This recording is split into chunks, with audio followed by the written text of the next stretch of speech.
niin, siis teillä on levyjulkkarit tänään. Joo. Miltä tuntuu vastaanotto? Siis, mitä? Se on ehkä ensimmäinen fiilis. Ihan tosi euforinen. Ja se hetki, kun lavalle ekan kerran ja katsoi sit jengiä, miten vitusti se on. Ja miten messissä ne on siinä. Ihan törkeä siistiä. Mitäs mä katsoin, sä ohimennen siellä mainitkin meidän foorumilla, että teidän levyt, niin kun, tiedätkö, vietiin käsistä. Joo. Ihan mieletöntä tahtia. Mä en tiedä mitä tapahtui, mutta siis levykauppa X, mitä meni levyjä. Ja ruvettiin katsoa jossain kohtaa, että mitä helvettiä, niitä on niinku 4 kappaletta jäljellä. Ja sitten ne sai vissiin vähän lisää, että ne on niinku pomppinut siinä ees taas. Ja tänään kuultiin, että siellä on niinku, jos nyt lähtee tilaamaan sit levyä, niin siellä lukee, että odottaa Tukkurilta levyä lisää. Että ne niinku käytännössä nyt loppuu tässä kohtaa. Mut mitä siinä oli? Ja yksi oli siisti, että no katso jäbät, että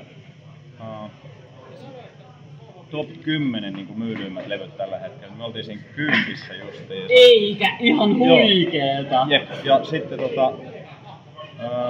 meidän kitaristi Pasi katsoi, että kun siihen laittaa kategoriaksi niin metalli, että se näyttää ne metallilevyt, niin siellä ollaan 3. Ja mä olin, että mitä helvettiä, että tuo levy on ollut niin vuorokauden myynnissä. No nimenomaan. Se on aika, että mitä hittoa. Levyraatio odotellessa. Joo, näin nimenomaan. Aivan mahtavaa. Mitäs te päädyitte, että Lahti on teidän levyjulkkaripaikka? No siis osa porukkaa asuu Lahdessa. Ja, Heinolasta lähtöisin alun perin. Sinä? Joo, ja sitten bändi on Apulanan jalanjäljissä tai jotain. Joo. Niin joo, Heinolasta perustettiin ja sieltä lähdettiin liikkeelle ja osa asuu edelleen Heinolassa. Ja näin, niin sitten jotenkin silleen, että kun Lahdessa on ollut hyvä mylly aina, niin oltiin se, että no vittu pidetään Lahdessa, että täällä on huikea mesta mössö. Aivan. Ja näin, niin mennään sitten Helsingin ja isommat paikat myöhemmin. Aivan. Mutta tehän olette kerinnyt vähän vallottaa maailmaa. Teillä on ollut ulkomaankeikka. Missä kaikkialla työ kävitte? Etelä-Amerikan kiertue viime syksynä. Siellä oli Argentiina, Chile, Peru ja Brasilia. Se oli ihan vitun jäätävä reissu. Ihan siis se, kun jengi sanoi, että se on ihan hillitön se live-kulttuuri ja se fanikulttuuri, niin kukaan ei sitä pysty vähättelemään millään tapaa. Että se on ihan silleen, että ehkä huvittavin esimerkki on silleen, että aina tykännyt ihan hulluna suomalaisesta yleisöstä. Se on vaan niin vitun jämpti ja kyllähän ne sekoilee ihan hulluna siellä kanssa. Kyllä. Mut sitten kun meni sinne ja se porukka on vittu ihan käsittämätön. Että ne sekoilee vielä nextillä levelillä. Ja sitten kun me tultiin takas sieltä, niin meillä oli tuossa Finlandia klubilla Padre Hourglassin kanssa keikka silloin.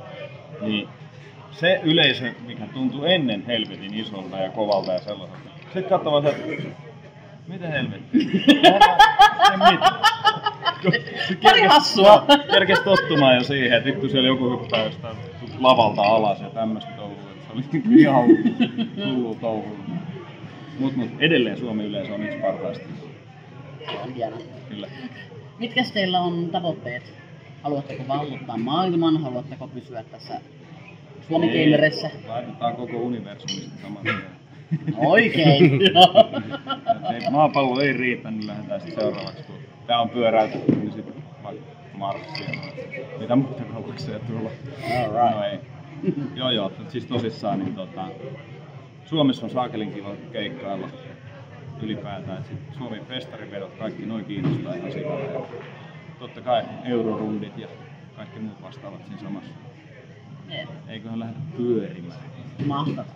Kiitoksia ihan valtavasti. Tää tosiaan tulihan extempore ja tällainen näin, niin kiitoksia, että oli aikaa. Ja onneksi olkoon. Kiitos. Olette ihan valtavassa nousussa. Ja meillä foorumilla teillä on aivan valtava kannattajayleisö tämmönen. Siellä on ollut helvetin kiva aina laittaa jotain, kun melkein joku julkaisu tulee, niin mulla on ensimmäisen päällimmäisenä, että mä saatan julkaista sen omalla sivulla, mutta heti seuraavana on toi foorumi, koska siellä on vaan niin siisti meininki. Aivan mahtavaa. Niin. Kiitoksia. Ihan Kiitos.